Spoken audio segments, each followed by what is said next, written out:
Continuamos con más información en esta mañana de la radio. La pandemia nos obliga a reorganizar actividades, a rediseñar algunas maneras de trabajar en todos los ámbitos.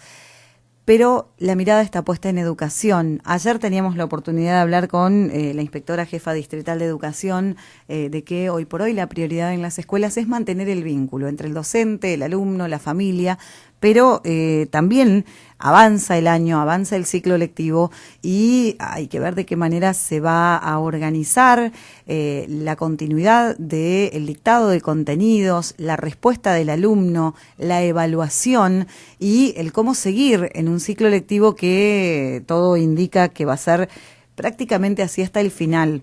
Agradecemos, está en línea el vicepresidente primero del Consejo General de Educación de la Provincia de Buenos Aires, Diego Martínez. Con él vamos a hablar de este tema. Diego, buen día, muchísimas gracias por atendernos. Andrea Pérez de Radio Mágica de Pehuajó te saluda. Andrea, buen día. Solo una aclaración, no soy más el vicepresidente primero, soy consejero general. Tenía ese cargo en la gestión anterior, ahora soy consejero general de Educación. Bien, importante aclararlo. Diego, bueno, ligado a la educación de todas maneras y muy de cerca, evaluando esta situación particular que nos obliga, como decíamos al principio, a readaptar la educación, pero que ya empieza a presentar estos primeros inconvenientes que están en la respuesta del alumno. ¿Hay una evaluación que se está haciendo de cómo se está desarrollando este dictado de contenidos de manera virtual? Primera cuestión, me parece que acá lo que tenemos es una importantísima contingencia en un sistema que se sustenta sobre la presencialidad. Nuestro sistema funciona con clases presenciales. De hecho, la Ley de Educación Nacional establece que la virtualidad o la educación a distancia solo está habilitada para alumnos mayores de 18 años. En la provincia de Buenos Aires nuestra ley establece entornos virtuales y permite que en forma complementaria las tareas educativas tengan, digamos, apoyatura de este tipo. Pero sinceramente, nuestro sistema tan extenso, tan variado, nunca ha avanzado demasiado y cada vez que se intentó hacer, hay ciertas resistencias. En esta contingencia lo que sí ha sucedido, y es muy importante, es que muchos docentes en forma individual han intentado mantener un vínculo con sus alumnos a partir de las experiencias que todos conocemos, que son básicamente el Google Classroom o alguna plataforma que les permite vincularse en forma virtual. Las experiencias son muy buenas, son muy interesantes, pero no son sistémicas. Esto no es un plan sistémico a partir del cual todas las escuelas funcionan de esta manera, y eso es un verdadero problema y desafío que entiendo que la actual gestión está evaluando y tomará decisiones en ese sentido. Yo tengo, por supuesto, mi análisis parcializado sobre la situación, mis preocupaciones puntuales que fui elevando, porque por supuesto me interesa saber cómo va a seguir lo que está pasando acá para las familias, especialmente, pero también para los docentes, es la incertidumbre, ¿no? Que es el problema central de este momento. ¿Hay elaboradas estadísticas que reflejen un poco la respuesta de los alumnos según el nivel de educación, según la modalidad a este sistema virtual? No hay estadísticas provinciales, hay informes parcializados, tal cual debe haber comentado ayer la inspectora distrital.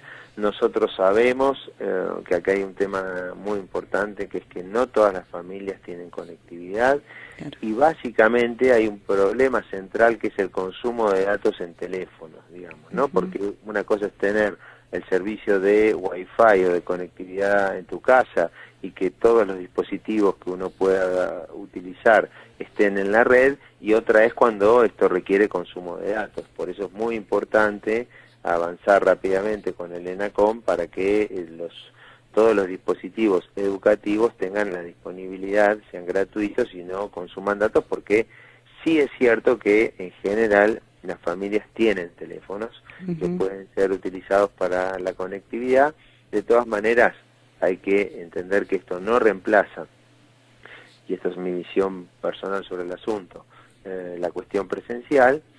Sí es cierto que hay alumnos que han tenido algún nivel de conectividad y de continuidad, y entonces la estrategia tiene que ser focalizada, que hay que poner el foco en donde los especialistas hoy hay una nota muy interesante en Clarín de un profesor de Harvard, pero este es un tema que ya lo venimos planteando, que se llama bache educativo, es decir, hay familias donde el bache educativo es muy fuerte y allí hay que trabajar sobre una salida planificada en ese sentido. Yo creo que hay que unificar calendario 2020 con 2021, hay que tener una estrategia a partir de cuando se pueda recuperar la presencialidad y cierto trabajo donde ya podamos, en Pehuajó me imagino que se puede empezar a planificar sin transporte público, sin un movimiento en ciudades de esas características, experiencias de apertura parcializada, que eso es lo que nos permite. Hoy sería muy importante empezar a ir abriendo el sistema en forma parcializada y teniendo en cuenta la diversidad de casos y la complejidad que esto tiene. Bueno, por supuesto que también el sistema educativo es muy complejo en general y en el caso de Pehuajó tenemos varios institutos de educación terciaria donde es mucho más compleja. Digo, aquellos alumnos que están en los años superiores y que como parte de su carrera deben complementar, por ejemplo, lo que son las prácticas de la docencia frente a alumnos para poder aprobar su cursada. Digo, en este caso puntual es todavía mucho más complejo que la elaboración de contenidos para todos los días o para intentar mantener una continuidad pedagógica. Sí, pero también acá hay que separar las cuestiones. Una cosa es el sistema obligatorio, tenemos una emergencia, nosotros tenemos un sistema obligatorio, esos 3 niveles están muy afectados, usted tiene que pensar que un chico de 6 años en primer año se inicia con prácticas de lenguaje, nociones básicas de matemática. Ese bache educativo es muy complejo de resolver y es donde hay que poner el foco. Lo mismo en los espacios transicionales. Un chico que está terminando primaria y pasa a secundaria, un chico que termina secundaria e inicia el año que viene algún nivel de educación superior, ahí tenemos un problema muy complicado y es donde obviamente todas las gestiones educativas están concentradas. Las experiencias de educación no obligatoria, por supuesto que tienen otro nivel de dificultad, pero también es cierto que justamente por no ser obligatorias, se pueden atender demandas y los equipos se predisponen a trabajar a partir de otro tipo de experiencias. Yo quiero decir que en la Argentina hay una enorme, hubo una enorme mirada prejuiciosa sobre la educación a distancia. Y la educación a distancia, al igual que la educación presencial, puede ser muy buena o no buena. Digamos. Entonces, yo creo que lo que hay que empezar es a desarrollar experiencias que nos permitan, en este tipo de contingencias o en otras, fortalecer estas experiencias. Yo estoy dando clases en la universidad, las estamos desarrollando perfectamente bien. Hay plataformas que están vinculadas a ENACON, como es la plataforma Jitsi, que permiten una virtualidad con buena conectividad. Lo que sí es cierto, y eso no tiene solución, es que no todos los alumnos pueden acceder a esa conectividad. Claro. Entonces, este acompañamiento virtual tiene ese límite, por supuesto, en eso estamos totalmente de acuerdo, pero usted puede resolver parcialmente el problema. Yo creo que es una instancia diferente y además, sinceramente, lo que está demostrando esto, que para situaciones como la de su ciudad, la virtualidad se transforma genera un potencial enorme de desarrollo, ¿no? Nosotros con las pruebas a aprender, por ejemplo, quiero comentarle que ciudades promedio como la de Pehuajó han tenido excelentes resultados en el sistema educativo. Recuerdo 2 casos, Ariqueló y Dorrego, por ejemplo, que dieron, digamos, los mejores niveles de aprendizaje de la provincia de Buenos Aires. Y eso tiene que ver con una estructura de educación pública muy buena, y la virtualidad potencia para las instancias de educación superior un enorme nivel de oportunidades para esas ciudades. Agréguele el tema del teletrabajo, me parece que una enorme potencialidad en el interior de la provincia de Buenos Aires en este contexto, porque usted tiene calidad de vida, tiene buena estructura del sistema educativo, lo que tiene es que potenciar y además adaptarlo, ¿no? No todos esos sistemas educativos están predispuestos a esos cambios, a veces hay enormes resistencias. Nosotros lo hemos vivido cuando quisimos plantear sistemas de modalidad virtual para la educación de adultos, por ejemplo, o los propios institutos, y bueno, me acuerdo de la inscripción online los institutos terciarios la enorme resistencia que había, porque eso desnudaba la matrícula de los institutos, por ejemplo, ¿no? Sí. Y además, como estos institutos forzadamente tienen que ir a un nivel de articulación con el sistema universitario, que se va extendiendo en la provincia de Buenos Aires, y esos institutos tienen que estar necesariamente vinculados a las experiencias universitarias. ¿Se está evaluando de qué manera salir o, de acuerdo a su experiencia en educación, hay una manera de salir de la forma menos traumática posible, tanto para el docente, que está haciendo un enorme esfuerzo por dictar los contenidos, como para el alumno, que también tiene su esfuerzo por llegar a adquirir esos conocimientos? Sí, yo creo que se puede. Esas salidas son parcializadas, no podemos tomar como un todo la provincia de Buenos Aires, hay que separar claramente lo que es el Gran Buenos Aires y la Ciudad Autónoma de Buenos Aires de el interior. En los casos del interior hay que hacer las evaluaciones pertinentes, para eso hay un sistema supervisivo que tiene que estar a la altura de las circunstancias, tiene que informar, pero acá hay un tema central. Yo vengo escuchando al ministro de Educación de la Nación, al señor Trota. Al inicio dijo que había continuidad pedagógica, después dijo que los alumnos iban a pasar de grado. Acá, para mí, la clave es sincerar la situación. Sincerar la situación no es, digamos, plantear una instancia de zozobra, sino es decir, bueno, donde hubo clases, digamos, y esto puede ser registrado y evaluado, se inicia otro proceso. Donde no hubo ningún contacto, fue muy bajo el contacto con nuestros alumnos, hay que tener otra estrategia. Pero esto es lo que refiere a un plan de crisis con salidas parcializadas. No podemos tener una solución porque la situación es muy distinta. Entonces, en ese sentido, hay que ser sincero y, por supuesto, si nosotros vamos a decir, como hasta hace, yo diría, 2 semanas escuchaba que había continuidad pedagógica, bueno, a mí me costaba mucho dialogar en ese sentido, porque todos sabemos que eso no era real, o sí es real en algunas instituciones educativas que tienen conectividad, que han logrado hacerlo, que tenían experiencias previas, y estoy hablando del sector público y del sector privado. No hago distinción en ese sentido. Entonces, yo sí creo que es posible hacerlo, creo que hay que darle un mensaje de optimismo a las familias en ese sentido. Reconozco que no es fácil la salida parcializada, porque la familia funciona, la escuela está vinculada al trabajo de la familia. Entonces yo le digo a la familia, bueno, vamos a hacer aperturas parciales. Vamos a trabajar con los chicos de primer, segundo y tercer grado los lunes, los miércoles y los viernes. Bueno, ¿cómo hacen las familias en ese bache? No es fácil esto. Claro. No es fácil, es un enorme problema, requiere de muchísima logística y bueno, obviamente nuestros equipos están en un escenario que también les cuesta cambiar. Hay docentes que están muy ágiles y predispuestos a los cambios y otros no, que están acostumbrados a su tarea, como la llevan, con su cultura consuetudinaria de presentarse al aula, de dar clases, es otra etapa.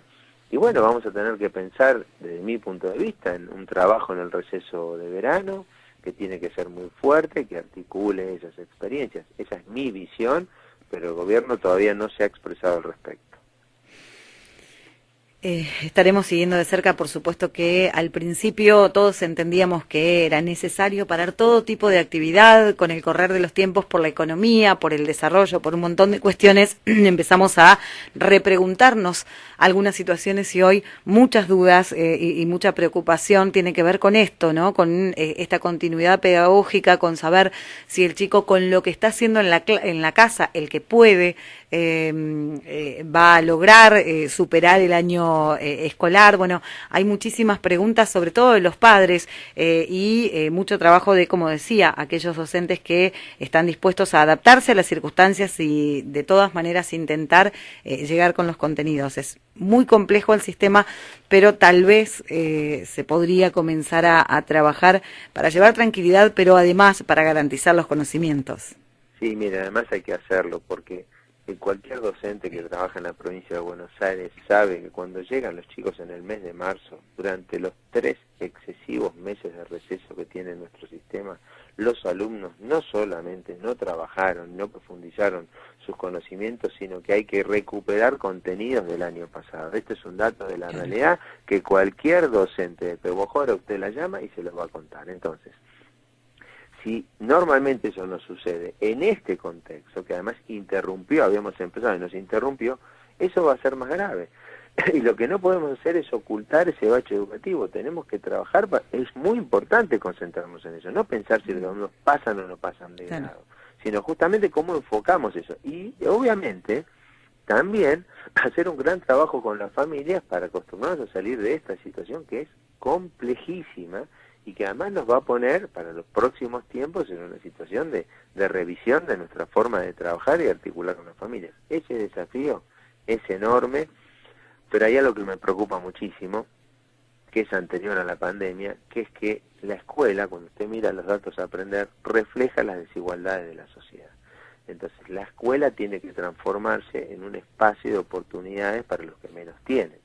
Y eso es un enorme desafío. Cuando uno escucha consignas que reivindican la escuela pública, esas consignas tienen que profundizarse. Es decir, la escuela pública no solamente la tengo que reivindicar, sino que tengo que trabajar para que desarrolle esa tarea. Y ese es el desafío central que tenemos, que todos sabemos que eso no sucede, si no las pruebas no darían los resultados que da, mostrando que la adquisición de conocimientos está muy vinculada a las condiciones socioeconómicas con que viven nuestras familias. Entonces, ahí está la clave, que es discutir en serio los problemas del sistema educativo y lo que la Argentina no pudo hacer en los últimos 20 años, que es un gran acuerdo, digamos, educativo, que involucra a todos los actores del sistema político y que permita llevar adelante una tarea para los próximos 10, 15, 20 años en la cuestión educativa. La Argentina es el único país de la región que discutió en 30 años de democracia 3 veces su marco normativo federal educativo. Entonces, la clave está ahí, hace falta un gran acuerdo, pero ese acuerdo tiene que partir de la sinceridad. Si seguimos reivindicando la escuela pública como una consigna vacía, digamos, es muy difícil conversar sobre lo que nos está pasando. La escuela pública, el servicio educativo es central en la vida de los argentinos, pero tiene que desarrollar una tarea de equiparación y de equidad social. Y esa tarea tiene que ver con qué aprenden nuestros alumnos en el aula. El foco de la tarea educativa tienen que ser los alumnos, no la cantidad de servicios, cuántas escuelas tenemos, hasta dónde llegamos, qué hacemos adentro de las escuelas. Y esta crisis tal vez sea una gran oportunidad, porque lo más importante es que las familias y todos los actores de la sociedad se involucren en este debate, que es un debate central para la Argentina. Ojalá se logre y toda esta situación nos permita aprender algo más como sociedad. Diego Martínez, muchísimas gracias por estos minutos y quedamos a disposición. No, muchísimas gracias por llamarme y a disposición. Un placer conversar con ustedes. Igualmente, que tenga buen día. Hasta luego, Andrea. Bueno, Diego Martínez, consejero general de Educación en la provincia de Buenos Aires, evaluando el contexto. No todos los alumnos están aprendiendo, no todos los docentes están enseñando, no todos tienen acceso a la virtualidad. No se puede mantener mucho tiempo más un sistema que nunca fue utilizado prácticamente en ningún nivel educativo y esto invita a una discusión de fondo. Poner el foco en el alumno, en la calidad del contenido y no tanto en la cantidad de los servicios e involucrar a docentes, alumnos, equipos de los establecimientos educativos, pero también en las familias, a que estas brechas que se muestran en estas contingencias sean cada vez menores, impulsadas desde la escuela pública.